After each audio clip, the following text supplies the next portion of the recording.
erhileylen hakkında bir kıyskaca kamil purmana aydıptır. Deslap şol Peygamberimiň derman sözüni hyzmatyňyza ýetireýin. Izinden şonu açıklap, şonu giňeldip, şonu şerh we best edip Allah köklüdüğünden belkim şu mahal erhili ne kadar toyken şu ullerde belkim şu mahal erhili la hayırlanadı. Yine bir gaytar men öz yüregim isteýän zady bir düşümli jawan oglanşylary ýazyp älim jahany ýaýratyp bilse de Hudaý şol iş eden adamy cennete firdevs berdi.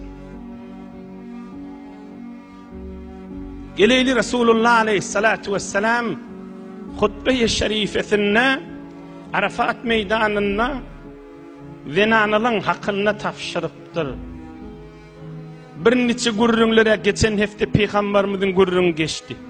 Biri-biriňize hormatyny saklamak, Mekkeň hormatyny saklamak ýaly diýdi. Emma ondan sonra ey adamlar diýipdir. İttaqullaha Teala wastawsu bin nisa'i hayran. Allah'dan korkun. Zinanalyňyza ýaxşylyk edin. Yani näme ýaxşylyk edin? Yani zulm etmeň. Yani zulm etmeň. Yani zulm etmeň. O zamanda bir toforları zinanlara asan hak vermeýänmişdikle. Dede doğan er ölse meselen mal verilmeýänmiş. Ya bir tofor yerlerde adamsy dünýeden geçti zinanasyny otlak göberýänmişdikler. Er ya ölünden soň zinanaňda ýaşamak hakkı ýok dip. Uşuňa meňdeş ýene daýdýan ey alem jahanda ýaşap berildi. Beşeriyetin tarihinde ahlakta tek bulan Resulullah aleyhisselam evvelin şahsi ki şu milletin içinde zinanalyň hakkını keplen beyik insanla. Adamla deyiptir, zinanalara ýaxşylyk edin, yani zulm edmeň. Zulm etmejek bolsaň näme etmeli? Hudaý näme buyurýan bolsa şonu etmeli. İnşallah işte açyklarız. Peygamberimiziň derman sözü. Bir benden qyzyny Hudaýyň adyny tutup, elinden tutup öýüňize götürýäňiz. Nikah kıymakda Hudaýyň adyny tutup, hem elinden tutup öýüňize götürýäňiz. Fakat eriniň ýaxşylygyny göz tikipdi, şol zinanak ýaxşylyk edin, oň hiç zady ýok, eriniň ýaxşylygyna mätäç bolup durdy. Erliň haqqy badyr zinanalarynyň beraberine. Yani bir neçe zat zinanalyň wezifesi eriniň beraberine we bir neçe zat erliň wezifesi zinanalarynyň beraberine.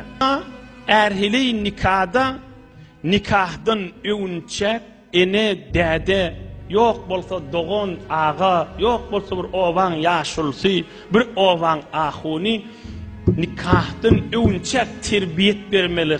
Hem şu qıydı olan şu dinana nikah ýyljaga, we hem erkege. Näme diýmeli? Hey oğul diýmeli, hey gyz diýmeli, hey wallim diýmeli. Jahan oğlum, jahan gyzym. Nikah ýyljak bolýa, yani sen boýnalýan men şoň dinanasy boljak diýip. Yani sen boýnalýan men şoň äri boljak diýip. 2 ay, 3 ay ýeteli gaýrat et. Şoň ýokuş bolýan zatlaryny bilip de şoň ýokuş bolýan zatlaryny etmejek bol. Hem gelini hem erkege tapşyrmaly zat awwal şuda. Äriň kılygyn tap şoň ýokuş bolýak zatyny, ýokuş bolýan zatyny falan ýylar bilen gatnaşma diýse, bilesiň gelse delilin sonra ay bena şoňa gatnaşsaň imanyňdan çürim. İmanına verer mukadiyen ya şoňa meňdeş bir zat diýse ya men hulasa tebigatym harap bolýar ya palan wagtda şerik çykma ikinniň sen çykyp ýörme berdişetden erti bilen çykaga ya şoňa meňdeş zatla odul enata terbiýete aýtmaly äriň dinanaň ýokuş görjek zadyny bil şonu etme tez zindigi dogry bolar ýaly. Şalay diýen gurrunmy kafir da kabul edýär, musulman da kabul edýär.